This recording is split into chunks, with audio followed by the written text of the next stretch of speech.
참으로 어떤 예배보다 또 어떤 말씀보다 어떤 집회보다 은혜가 있고 또 살이 되고 영적으로 피가 되고 예수님의 살이 내 살이 되고 예수님의 피가 내 피가 되고 하나님의 귀한 축복의 현장이고 감사의 현장입니다. 오늘 말씀은 사도행전 18장 말씀 17장 16장 17장 18장 과거 이야기 오늘 시간상을 많이 안 하겠습니다. 그래서 16장부터 바울과 또 바나바가 인간의 어쩌면 단점이 드러났죠. 심히 다퉜더라.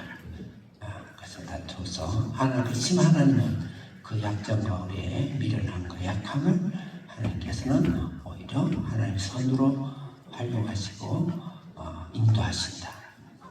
그래서 사도 바울과 함께 이제 2차 전도를 가던 길, 1차 전도 때 했던 더베, 본인 고향, 그 다음에 루스드라, 다소, 더베, 루스드라, 이고니온, 그 다음에 비시디아 안디옥을 해서 그렇게 해서 이제 무시아자, 본도, 아시아 쪽으로 간다. 아주 우회전하려고 그러는데 하나님이 자해적 모습을 자꾸 신호를 주신 거예요. 성령이. 그래서 아시아에 왔던 길을 또 간다는 것은 사실 사도 바울은 악몽이에요. 악몽. 굉장히 거기에 컴플렉스도 있고 트라우마가 있습니다. 맞아서 죽은 줄 알고 던졌는데 살아났으니까 거기를 어떻게 가고 싶겠나요? 우리의 본능을 거기는 거부하겠죠.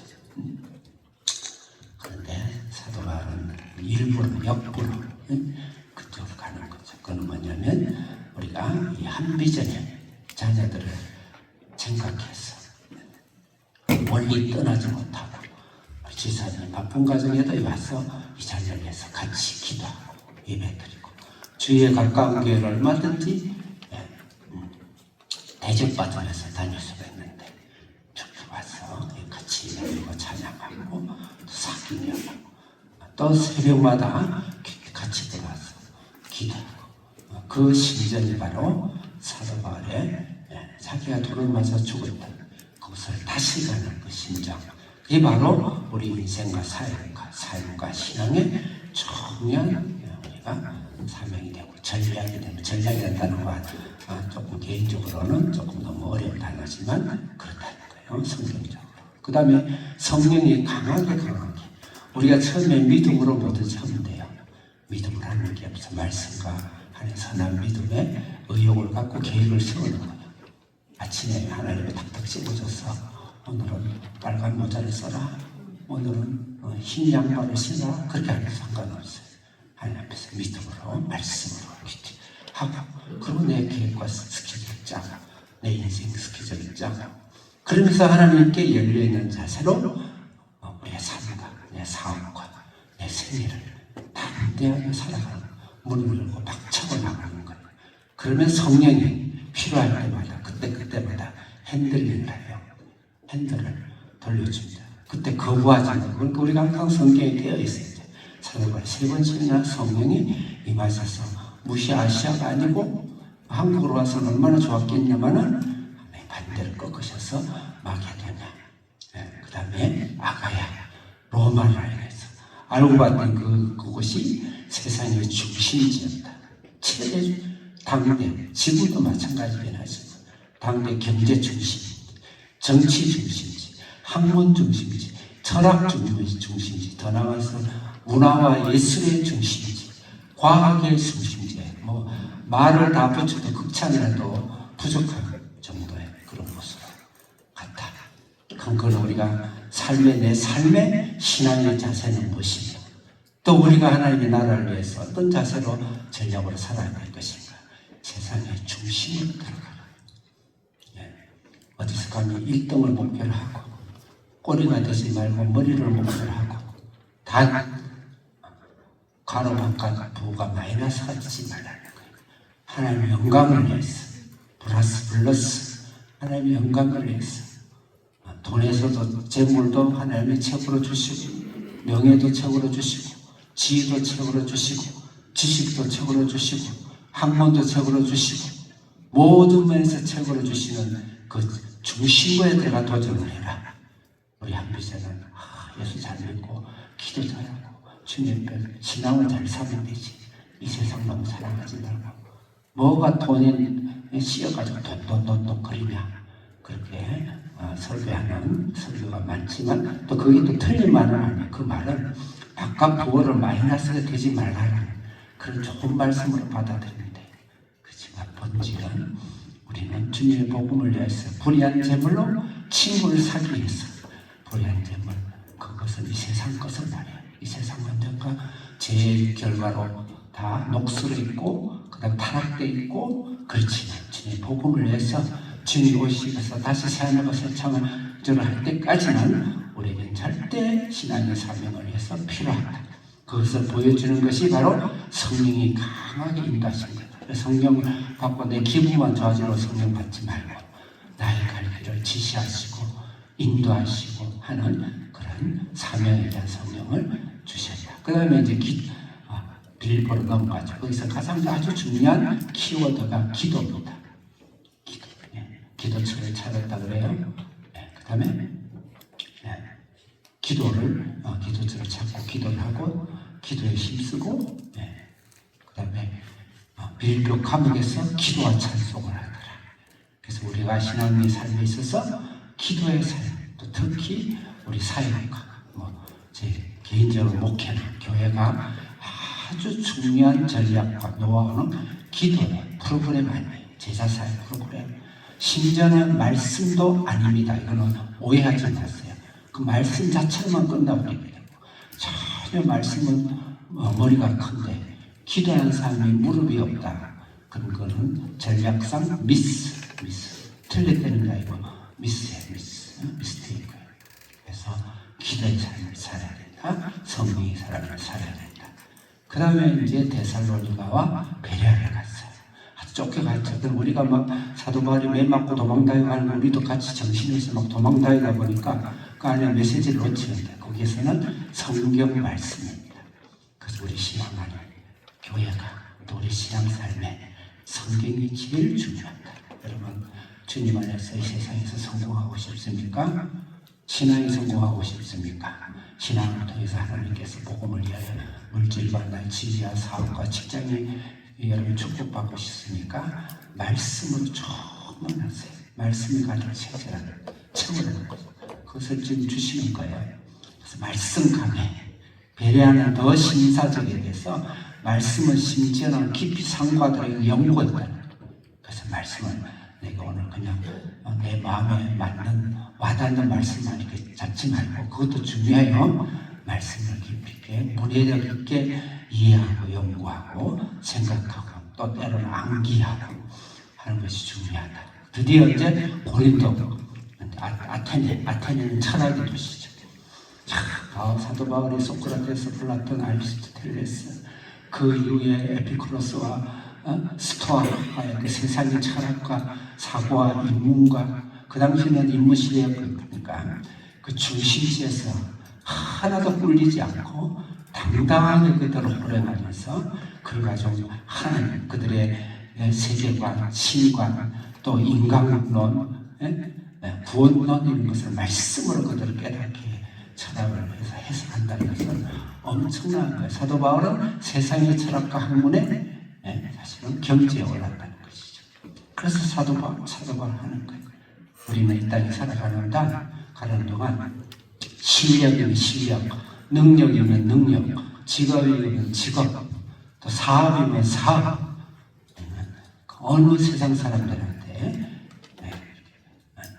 비교되지 않을 정도로 높은 경지를 가야 된다. 목사들만 공부 많이 하는 직업은 없습니다. 그러면 머리만 커져가 요새는 기도를 안 해서 문제가 되지. 신학교가 그 지식에 향한 올바른 거야. 세상의 학문을 다 평가하고 다 수련해서 하나님의 길로 말씀의 길로 인도할 수 있는 세상의 지식과 경험에 능해야 돼요. 사도 바울이 그걸 보여준 거예요. 반드시 최고가 돼야 된다. 우리 학생들도 세상의 하나님의 자녀로서 최고가 돼야 된다. 최고. 그러면 세상에서 주는 물질과 명예는 당연히 따라오는 거예요. 주님을 위해서 내가 최고가 되겠다. 네? 주님을 위해서 내가 미국에서 올해를 받겠다. 주님을 위해서 미국에서 최고의 직장을 내가 갖겠다. 주님이 기뻐하시다. 근데 나는 다른 친구보다 잘 살아야지. 나는 맞아 내 멋있는 인생을 살고 막 이래야지 막 이런 거는 가로막기 가로 안에 아무리 플러스로 말리기를 하더라도 가로 바깥이 마이너스 전체 마이너스 돼 말이야. 그래서 그걸 조심해야 된다. 그 양면성이 있죠. 자, 그리고 이제 고린도에 도착했습니다. 자, 고린도에서 우리 전략인데 이것은 고린도 특히 다 사람의 만남이지만 이 네 번의 중요한 사람과의 만남이 있어요. 만남을 통해서 내 개인에게는 어떻게 신앙의 삶을 하나님이 살아야 되는가. 내 신앙의 목적은 뭔가, 내 삶과 직장과 가정과 이 인생의 목적은 무엇인가를 우리가 살펴야 되고, 또 우리가 교회의 공동체 안에서 우리 학교의 비전과 우리 교회의 비전과 우리 같이 성도들이 주님을 위해서 모든 족속에게 복음을 전하여 했기 때문에 사회적 측면에서 우리는 어떤 전략을 우리가 받아야 될 것인가. 1절부터 6절은 아볼라와 브리스킬라의 이야기가 저기 키워드로 나옵니다. 여기서는 자비랑 성교다. 좀 말씀을 읽으면서 묵상하겠습니다. 두 번째 7절부터 11절은 디도 유스도와 해당장 그리스도 해당하는 그 당시 성전 대신 지방마다 예배를 드리는 말씀을 강의하는 유대인 예배당이죠. 예배당 해당장. 근데 그게 그리스도가 예수를 믿게 된 거예요. 그러면서 굉장히 그것을 1년 6개월 동안 전략적으로 영적 말씀의 부흥을 일으키는 그런 전략적인 베이스 캠프를 찾았다. 12절부터 17절까지는 총독 관리와 아무 연관이 없어요. 교회와 내 신앙과. 근데 하나님께서 총독 관리, 고레스 왕을 쓰듯이 총독 관리를 쓰신 거예요. 이것은 세상의 법과 제도도 교회를 위해서 일한다. 교회를 위해서 일하도록 해라. 관심을 가져라. 오늘 한국교회도 교회의 안녕과 평안과 교회를 가는 길에 물을 주고 떡을 주는 그런 정치제도나 또 사회제도나 경제제도를 염원하고 기도하고 할 수만 있으면 그것을 우리가 바라고 기대하고 만들어 가야 된다. 그 다음에 18절부터 23절은 아볼로라는 만약에 사도 바울이 성령 충만치 않았으면 어마어마한 시기와 질투와 열등감을 가질 수 있는 존재가 아볼로예요. 그래서 고린도에서 아볼로파다 바울파다 막 양군으로 나뉘고 막 그랬다. 그만한 대단한 실력이에요. 근데 아볼로는 부정적으로 본 게 아니고 굉장히 성경에 능했어요. 헬라 문화에 능했어요. 학문이면 학문, 세상이면 세상, 성경이면 성경, 능한 아볼로를 통해서 하나님이 만남의 축복을 주십니다. 우리에게 뭐 이런 만남은 무엇일까? 이렇게 적용하면서 1절 읽겠습니다. 1절 크게 빠른 속도로 시작. 2절 시작.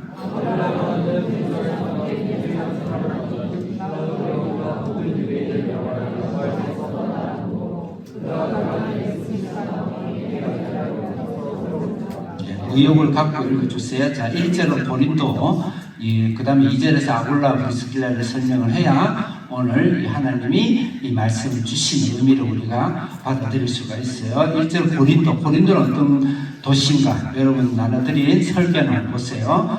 쭉 설명하겠어요. 로마의 대표적 상업도시다.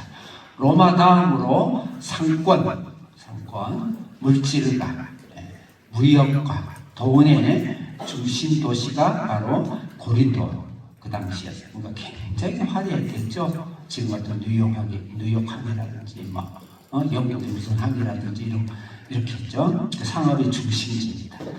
상업의 중심지였고 코린토 문화 양식, 건축 양식, 코린토 도리아식, 이오니아식 이런 게 있어요. 그런 아주 과거의 문화를 자랑하는 도시였고 코린토 운하라고 이건 창고인데 그 펠로스 거기 그러니까 저기 마게도냐하고 아가야하고 그 사이를 이렇게 우리 목처럼 얇게 생겼어요. 근데 거기를 관통하면 금방 가는데 그걸 관통 안 하고 돌아서 이렇게 로마를 가려고 그러면 약 700km라고 그러네. 700km를 돌아야 되는 거예요. 그 운하라 그러죠. 육지를 수로로 만들어가지고 배가 다니는 거죠. 최초의 운하죠. 운하로서 유명해요. 네로 때 이것을 시도를 했는데 결국 못 만들고 1800년대 프랑스가 완성을 했다 그래요. 그만큼 거기가 중요한 상업적인 전략지였다. 그 다음 스파르타의 동맹국가, 아주 중심적인 동맹국가였던 그 정도로 참고로. 그 다음에 이거는 좀 알아야 돼요. 아프로디테 신전 그 전체를 다 영적으로 싸고 있습니다. 그 아프로디테는 로마로 말하면 비너스입니다. 비너스. 제우스는 그리스인 제우스인데 로마로 뭐라 그러죠? 주피터라고 그러죠. 주피터 신이라고 그러죠. 그렇게 그래서 비너스 신전으로 가득 차져 있어요. 비너스의 고향은 키프로스죠. 그 이고니온 루스드라 1차 전도 할 때도 비너스 신전이 있죠.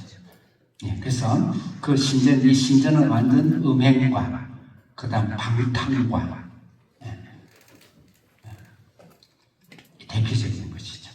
비너스는 보통 아름다운 여자를 비너스에서 옷도 만들고 하는데 그 1000명의 사제가 거기 있어가지고 그 1000명의 사제가 바로 예배를 드리고 자기들끼리 제사 지내는 게 음행하는 거예요. 음행하는 거예요. 그래서 저 사람은 고린도 같다. 그 말은 뭐냐면 고린도를 타락했다. 그 당시 그때 유행을 해요.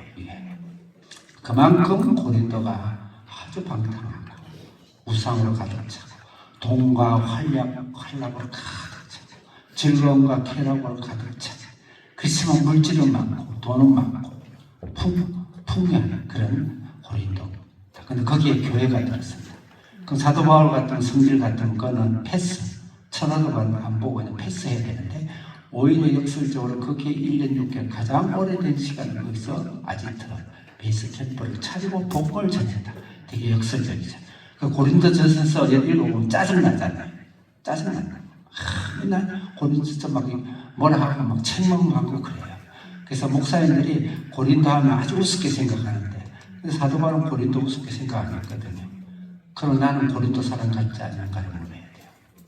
우리는 다 고린도 같은 사람이에요. 진짜 세상으로 별 볼 없는 인생이에요. 근데 하나님은 그들을 놓지 않고 더욱 사랑하시고 아시고 남편이 5, 6명 사마리아인을 해서 예수님 누구도 그거를 만나러 사마리아까지 가시는 그 예수님의 사랑 절대 우리가 어떤 때는 약하고 무너지고 또 허물하고 제 가운데 때로는 쓸려 넘어갈 것 하더라도 주위에서는 절대 놓치지 않습니다. 고린도도 구원했는데 왜 나를 구원하지 않겠습니까? 그런 말씀. 하나님 앞에 거룩한 것. 그러다 그만둔 건 아니죠. 계속 책망하면서 거룩으로 하나님을 인도하는 그런 교회였다. 자, 2절 이제 브리스길라 아굴라 2절에 보면 브리스길라 아굴라를 설명을 하겠습니다. 여기서 브리스길라는 여자고 아굴라가 남자예요. 그럼 보통 아굴라와 브리스길라 해야 되는데 브리스길라와 아굴라를 이야기하고 있어요. 이건 상당히 의도적인 건데 브리스길라는 굉장히 로마의 어쩌면 학자들은 로마 시민권자 아닌가, 로마의 명문가정 아닌가 그런 흔적이 많답니다. 근데 아굴라는 로마인이 아니고 유대인으로 보는 것이에요.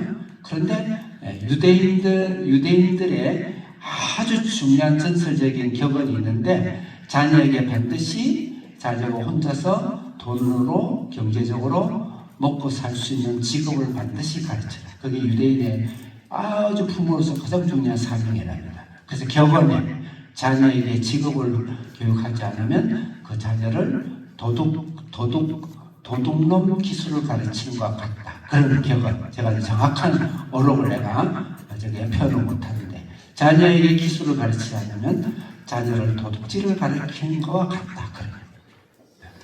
그래서 유대인이 전 세계의 경제를 다 잡고 있는 거예요. 그래서 우리가 이 물질과 영을 이분론적으로 이분화시키면 안 돼요. 절대 안 됩니다. 다 아까 이야기했죠. 단지 목적이 가로막기 마이너스가 안 되도록 해야 되는 거예요. 반드시 우리가 일단은 진입해서 수도권으로 중심지로 학문의 중심으로 학생이면 학문의 중심, 사업을 하면 사업과 경제의 중심, 직장이면 직장의 최고, 상무와 사장과의 중심, 하나님 나중에 어떻게 쓰시든 간에 하나님 앞에서 우리 세상 철학이면 철학의 중심, 예술이면 예술의 중심. 그래서 우리 학생들 찬양도 잘해야 돼요. 발주도 잘하고.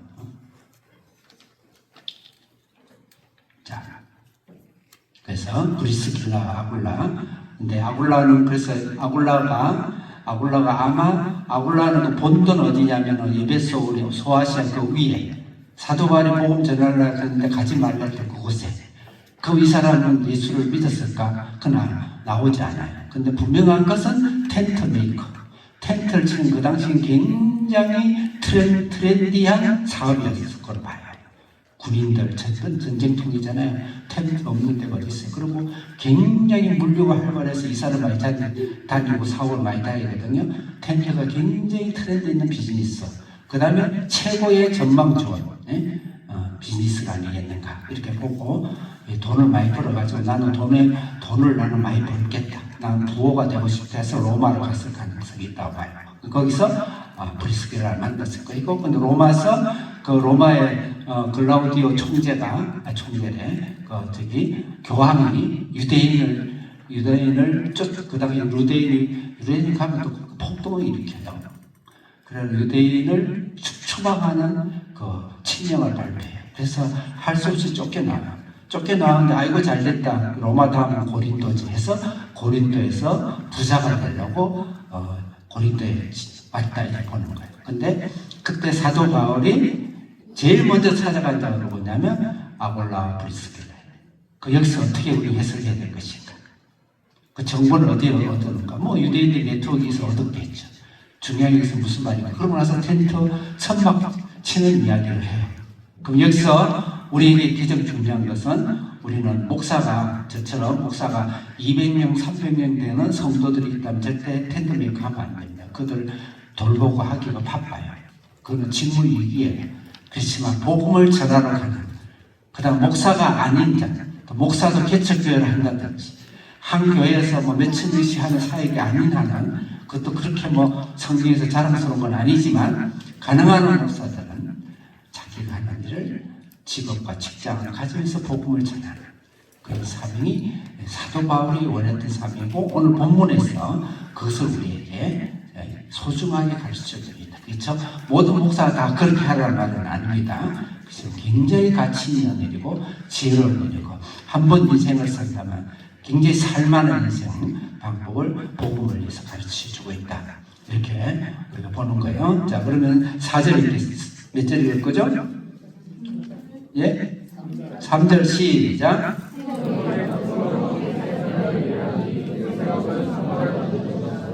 이 업은 무슨 업이라고 그랬어요? 그럼 사도 바울의 업은 뭐죠? 그 사도 바울이 일을 하다가 돈이 좀 떨어지고 애매하면 업을 했을까요? 그러면 사도 바울은 업이 기본 프레임으로서 하면서 복음을 전했을 거예요. 후자입니다. 성경 말씀을 읽어보면, 그래서 한번 읽어보겠습니다. 한길 선생님. 자, 고린도후서 11장 9절. 고린도후서 11장 9절 읽겠습니다. 시작.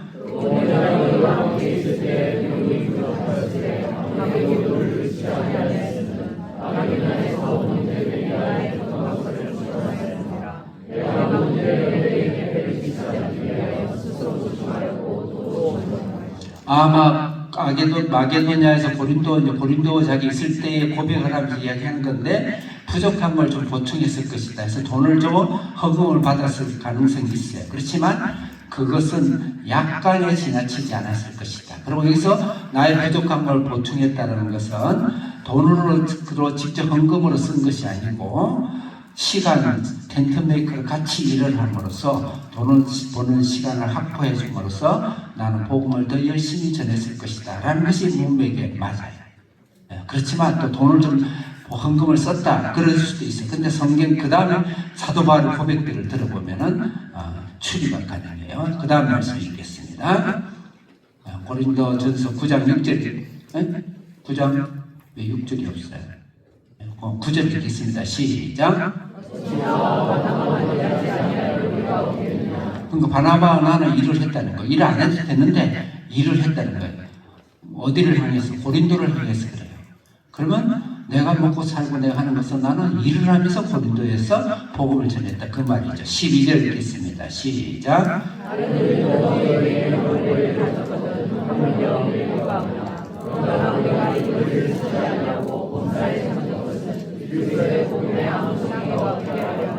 권리를 쓰지 않았다 그러죠. 쓰지 않았다 그러고 지금 어디 나오는데 나는 목숨을 내놓는 한, 죽는 한 나는 너희들이 주는 헌금 가지고 복음을 전하지 않겠다. 여기 나오나요? 자, 15절 읽겠습니다. 시작.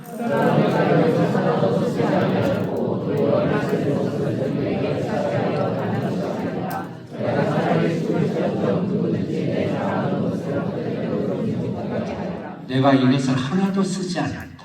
헌금을. 그 사도 바울은 철저 텐트 메이커였고 다른 성경을 보면 그 헌금을 사도 바울은 굉장히 요구했어요. 헌금 많이 내라, 잘 내라, 갈라디아처럼 해라 이랬어요. 연보라고 그러죠. 그것은 그 당시 핍박과 기근으로 거의 죽음 지기에 가 있던 예루살렘 교회를 돕기 위해서 연보로 거둔 것이다. 그렇게 이야기하고 있어요. 그래서 성경이니까 성경 안에서 생각을 정리해 봅시다. 자, 그 다음에 또 다른 말씀. 이제 데살로니가 전서 2장 9절 읽어보겠습니다. 시작.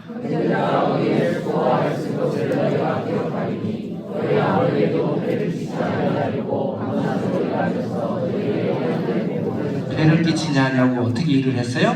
밤낮으로 일을 했어요. 목적이 뭐예요? 복음을 전했어요. 참 감동이고 눈물 나죠. 감동이 눈물 나죠. 오늘 교회에서 참 들어보기 어려운 메시지죠. 그처럼 계속 이야기하지만 200명, 300명 이렇게 성도를 양육해야 되는 것은 그거는 만약에 일을 하면 직무중이에요. 그 시간에 가르치고 양육하기가 바빠요. 그렇지만 그거 존중해야 돼. 그 로컬 처치는 그렇게 해야 돼. 그 다음에 큰 대형 교회는 그래야 돼. 그렇지만 작은 교회가 목사님이 드라이버를 하고 택시 기사를 하고 사모님이 마트에 가서 캐서를 하고 그런 것을 얼마나 찌질이 못 나왔으면 그러고 있다. 그런 이야기는 하나님께 매일 맞아요. 진짜 매일 맞습니다. 한국교회 90%가 미자립이에요. 이거 해야 돼. 이걸 존중해야 돼. 칭찬해야 돼. 갑자기 내가 목이 메이네. 자, 그 다음에 말씀. 몇 절이죠? 데살로니가서 3장 7절에서 8절 7절 읽겠습니다. 시작.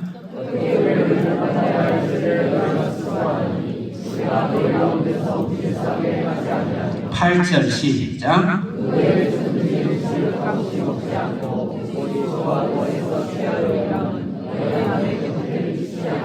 바울은 바울이고 우리가 저기 위하죠.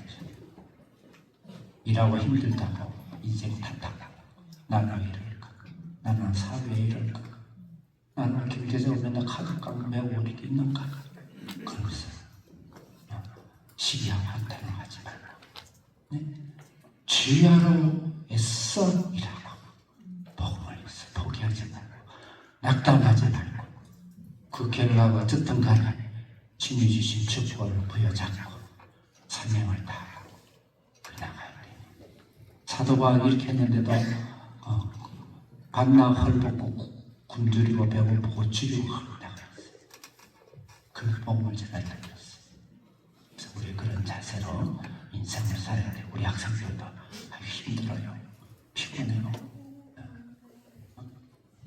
SBT 100번 올라가니까 정신이 하나도 없어요. 포기하고 싶어요.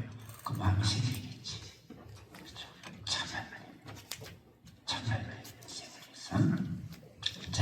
그래서 몇 절 읽을 거죠? 제가 이렇게 하다 보면 자꾸 잊어버려요. 크게 이야기해 주세요. 4절 시작. 5절이 굉장히 중요한데 5절 읽겠습니다. 시작.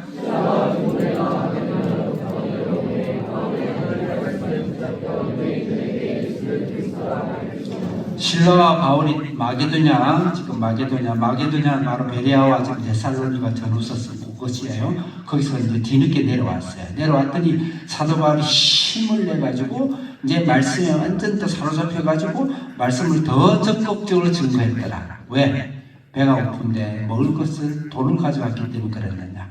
칼빈도 그렇게 해석을 해요. 뭐 틀린 말은 아닐 거예요. 그렇죠. 문맥에서 보면 그것보다는 이들도 실라와 디모데도 같은 텐트 메이커를 한 거예요. 같이 일을 했어요. 그 사도 바울은 먹고 돈을 벌고 사역비를 축적하기 위해서 복음을 전하고 싶은데 시간이 없어서 못하는 거죠. 네. 그 내 일을 하지 않으면서 직장 생활에서 살짝 나가서 나는 다 몰래 나가지고 들키지 않고 난 하루에 1시간씩 서울역에 가서 전도합니다. 그걸 한대 뒤통수를 맞아야 돼. 그러면 안 돼. 내가 알면다. 나는 공부를 하나도 안 하면서 뒷전을 안 하면서 난 주일에 열심히 주일 예배 드리고 교회 프로그램하고 찬양 예배 다닌다. 그 좋은 일이긴 하지만 그것도 종아리한테 맞아야 돼. 네 할 일을 다 하면서 왜? 복음의 자유함을 위해서 누구에게 숨기지 어디 가면 나중에 복음을 전할 수 없거든. 내가 돈이 없으면. 그러기 위해서 여러분들은 열심히 준비하고 그렇게 하고 준비해야 된다. 그런 말이에요. 여기서 그래서 디모데와 실라가 돈을 갖고 내려와서 그 돈을 쓰기 때문에 자유함을 받은 게 아니고 텐트 메이커를 같이 함으로써 시간을 확보했다. 그렇게 해석하는 것이 문맥상 옳습니다. 데살로니가는 뭐 원수들이 쫓아다녀가지고요. 거기서도 보통 그 3주간 설교했다고 하는데 실제로는 그 안식일에 설교한 게 3번이지 실제는 3몇 개월 이상 거주했다고 학자들은 보통 계산을 해요.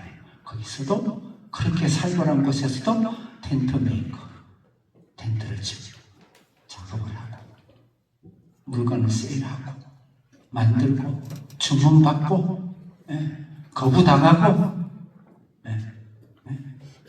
그러면서 흥정하고 그러면서 일을 했다 이 말이에요. 여러분 실감이 나야 되겠는데 6절 보겠습니다. 시작.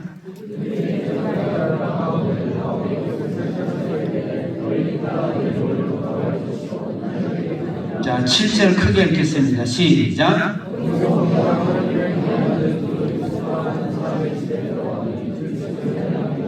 유수도라는 사람 집에 회당에서 쫓겨났어요. 집에 갔는데 그 집이 여기서 표현이 성령이 굉장히 의도적인 표현인데 그 집이 어디 있냐면 회당 바로 옆에 있는 거예요.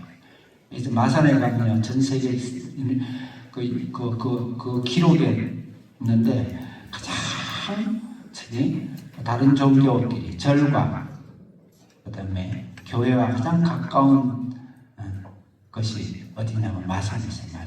마산 삼목도로에 절하고 교회하고 담으로 딱 붙어 있어요. 우리 그러면서 막 놀리면서 그런 재밌어 했는데 어쨌든 지금 그런 거예요. 이건 뭐냐면 배당에서 베이스 캠프를 전략적으로 하는 데서 유수도 집에서 시작했고 그 다음에 5절 아니 몇 절이죠? 8절 읽겠습니다. 시작.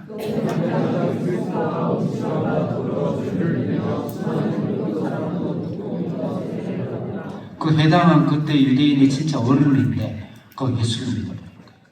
그냥 쫓겨나겠죠. 그래서 다른 소수대대라는 회장을 다시 세우는 그 회당장을 다시 세우는데 그걸 통해서 거기 유대인과 그쪽 지역에 있고 그쪽에 유대 그 성경에 관심이 많은 그 헬라인들이 엄청나게 이쪽으로 와서 복음을 전하기 시작하고 그들이 집사와 장로 안수를 받고 그러면서 고린도 1년 6개월 동안 사도 바울이 브리스길라 아굴라와 같이 있으면서 여기서 복음의 전진 기절을 만들었다 그 말이에요. 자 그럼 우리에게 적용을 해봅시다. 나의 디도 유수도의 나의 신앙의 거점 어디인가요? 여러분 큐티가 이런 신앙의 거점이 되나요? 이 예배가 신앙의 거점이 되나요? 주사랑교회가 이런 신앙의 거점이 되나요? 그 거점이 여러분들이 유수도 해당장에 목사하고 전화죽 사모고 또 우리 집사님들이고 서로 그렇게 그런 역할을 하고 있나요? 소중히 여기고 있나요? 그걸 중심으로 우리 신앙의 반경을 넓혀가고 있나요? 날마다. 그 다음에 12절로 넘어가겠습니다. 12절 읽겠습니다. 12절 시작.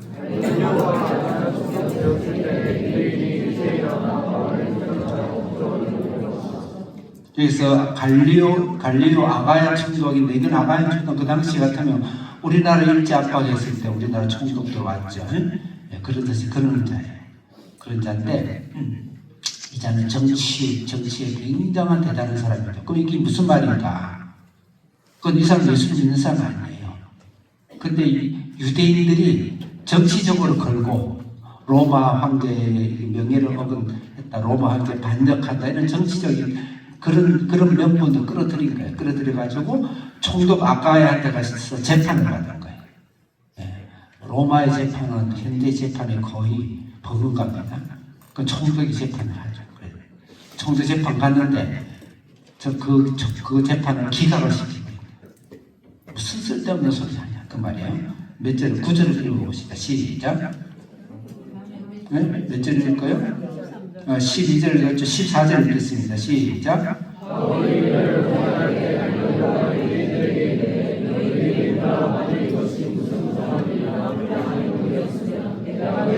15절 읽겠습니다. 크게 시작.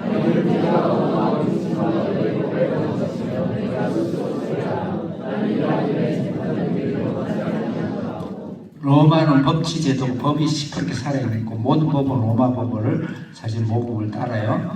여기서 기각을 시켜버린 거예요.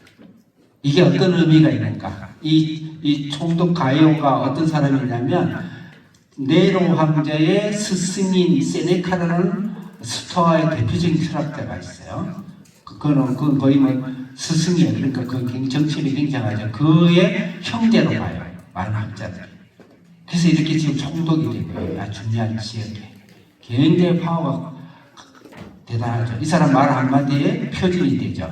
그 여기서 기각을 시켰다는 건 앞으로 유대인들은 교회가 기독교와 복음을 전할 때 절대 그걸 고발 못한다. 그 무죄다. 무죄의 판례를 만들어준 거예요. 이것으로 복음이 굉장히 강하게 펼쳐나갑니다. 그럼 여기서 우리의 정서적으로 뭘까요? 우리는 복음을 위해서 이 세상의 제도와 이 세상의 정치와 이 세상의 모든 법과 이것이 우리 교회를 살리도록 우리는 염원을 해야 돼. 세상은 그러니까 저것들은 그냥 아무렇게 내버려도 그렇게 하면 안 되고 활용하고 하나님께서는 그것을 이용하세요. 교회가 나아가는데 길을 막지 않고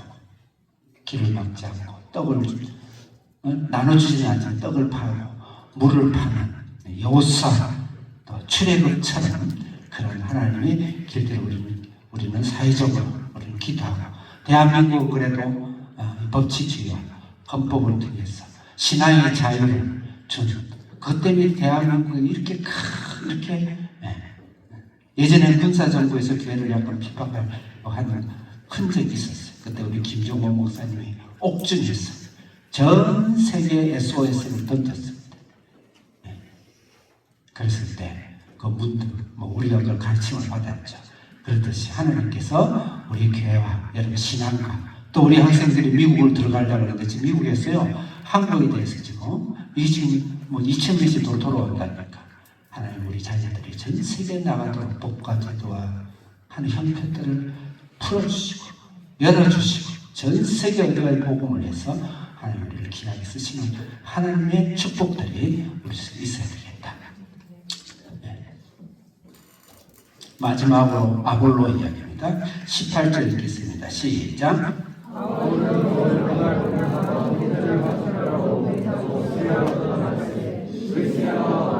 24절 읽겠습니다. 24절 시작.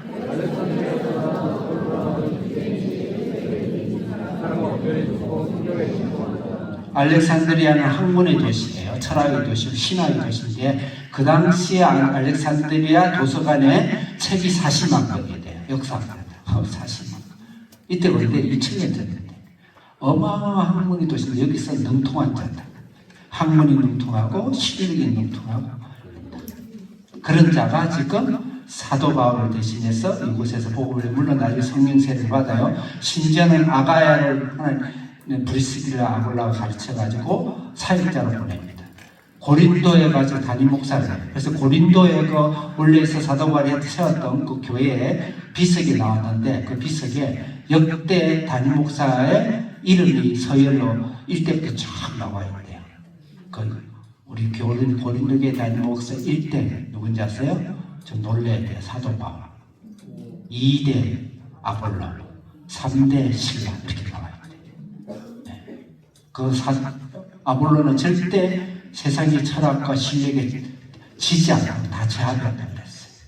자, 그래서 우리 성도님들 지금 현재 우리가 어디에서 어느 인생을 살았든지 오늘과 내일을 향해서 우리가 최고가 되고 세상을 정복하고 특히 우리 인생을 시작하는 우리 한비전 자녀들 하나님께서 좀 어렵죠. 힘들어요. 여러분 너무 대단한 거예요. 혼자 하면 좀 어려워요.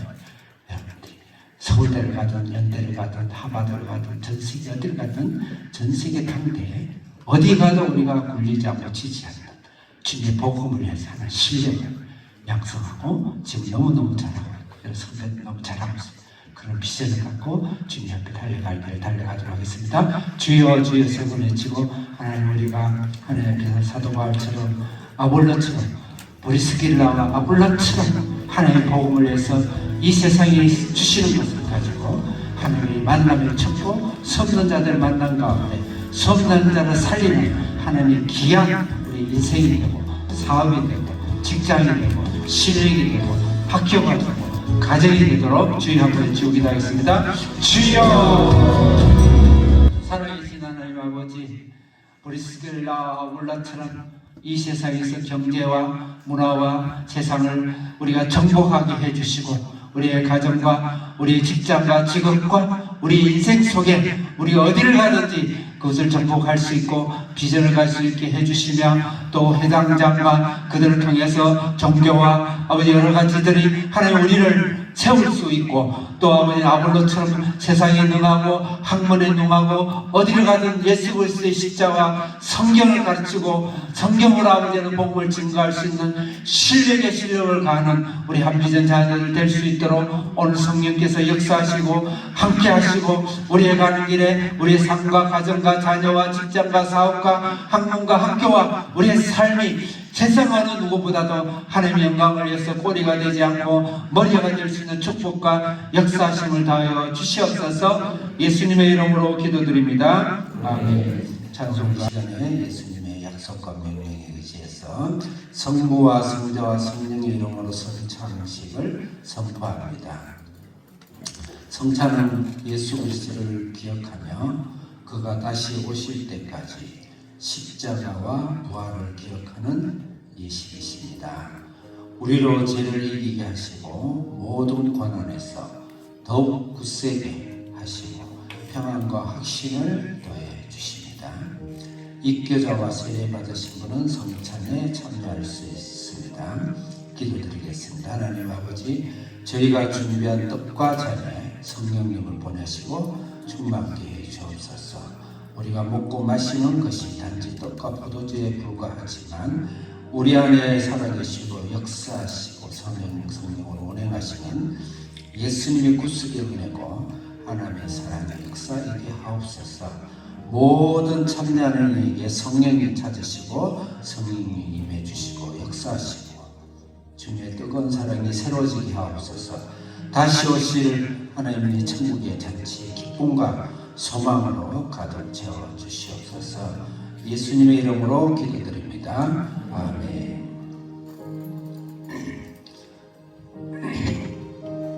먼저 제가 분병과 분잔을 하고 제가 말씀을 먼저 하고 여러분들이 하도록 하겠습니다. 하실 때는 먼저 우리 집사님들 남녀 모든 집사님들 먼저 제가 보는 데서 왼쪽 여러분 오른쪽으로 일리로 나오셔서 같이 분병과 분잔을 같이 이시하시고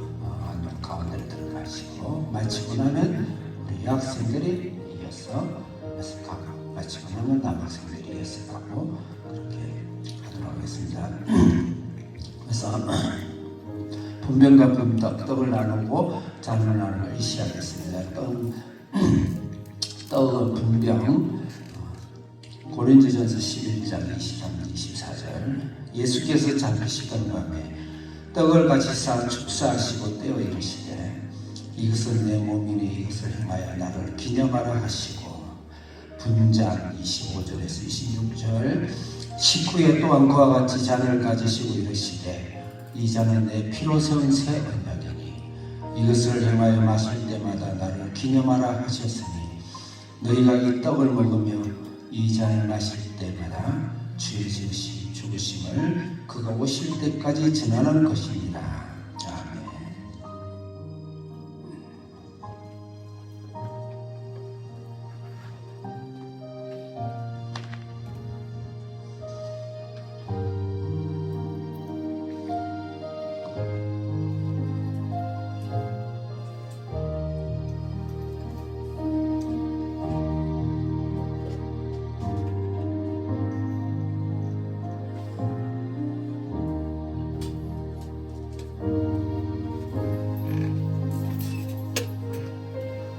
주님이 주신과 사랑과 내가 사실 생각하시면서 주사님부터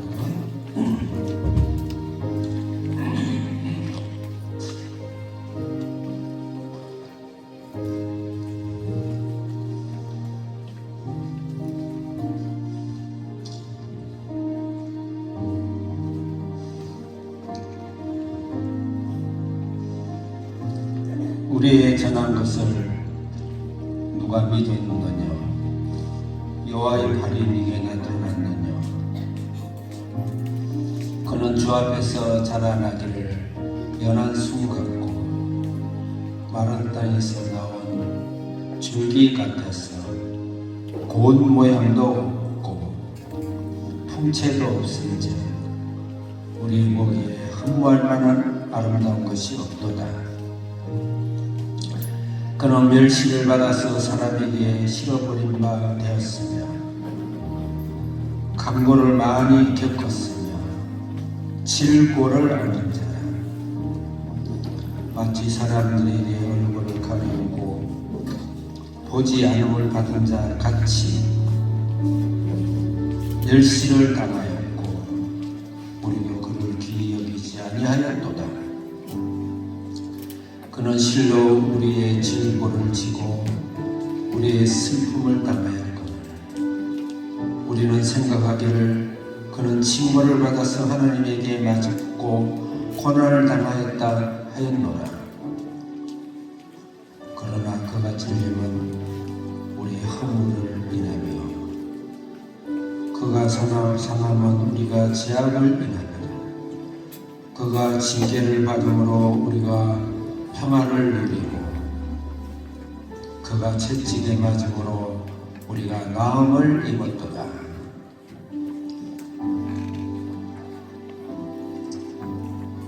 우리는 다 양 같아서 그릇 행하여 각기 제 길로 갔거늘 여호와께서는 우리 무리의 죄악을 그에게 담당시키셨도다. 그가 곤욕을 당하여 괴로울 때에도 그 입을 열지 아니하였으며 마치 도수장으로 끌려가는 어린 양과 털 깎는 자 앞에서 잠잠한 양같이 그 입을 열지 아니하였도다. 그가 곤욕과 시문을 당하고 끌려갔으나 그 세대 중에 누가 생각하기를 그가 산자의 땅에서 끊어지면 마땅히 형벌받을 내 백성의 허물을 인하여라 하였으리요. 그는 강포를 행하지 아니하였고 그 입에 거짓이 없었으나 그 무덤이 악인과 함께 되었으며 그 묘실이 부자와 함께 되었도다.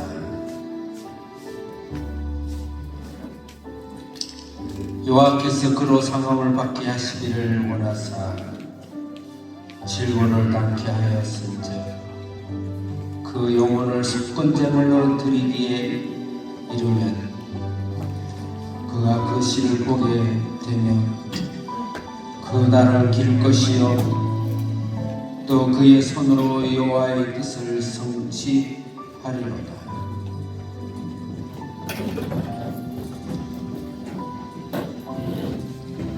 가라사대 그가 자기 영혼이 수고한 것을 보고 만족히 여길 것이다.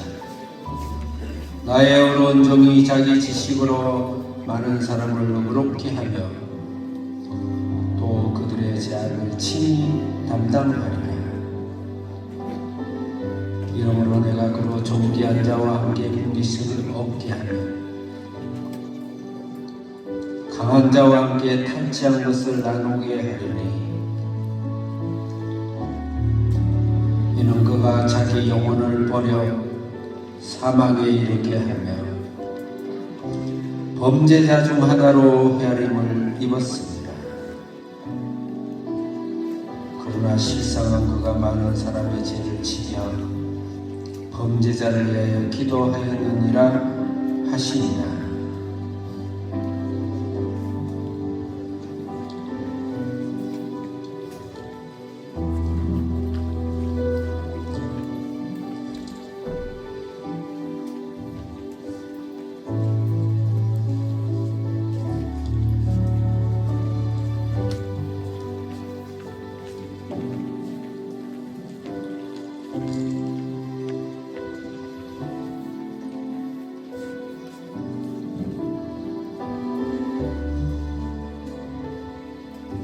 일어나 빛을 발하라. 이는 내 빛이 이르렀고 여호와의 영광이 내 위에 임하였습니다.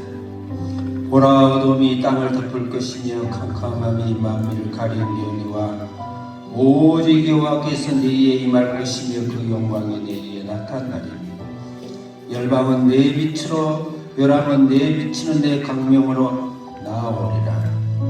내 눈을 들어 사면을 보라. 우리가 다 모여 내게로 오느니라. 내 아들들은 원방에서 오겠고 내 딸들은 안개에 올 것이다. 그때 내가 보고 희생을 바라며 내 마음이 놀라고 또 환창하리니 이는 바다의 풍부가 내게로 돌아오며 열방의 재물이 내게로 오리라.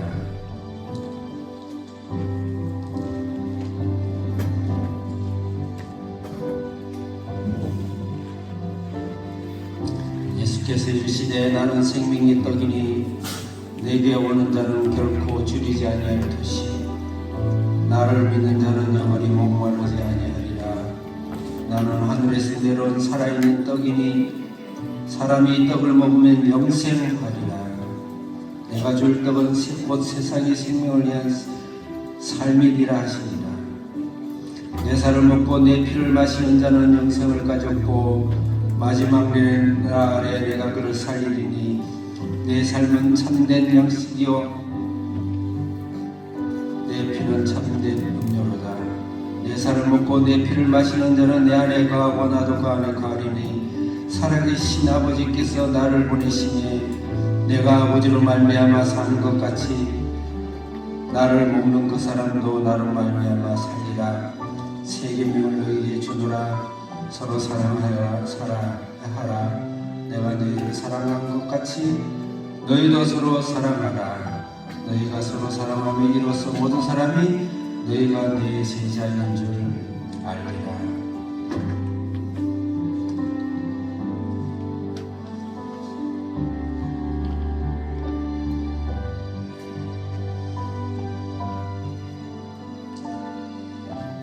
기도드리겠습니다. 살아계신 주님, 주님의 살과 피를 기억하시고 주님의 죽으심과 부활의 삶을 주셔서 감사합니다. 주님의 뜻과 살을 받아 성령님이 임해 주시고 주님의 사랑과 치유와 회복과 능력으로 임해 주신 줄을 믿습니다. 예수님의 이름으로 기도합니다. 아멘.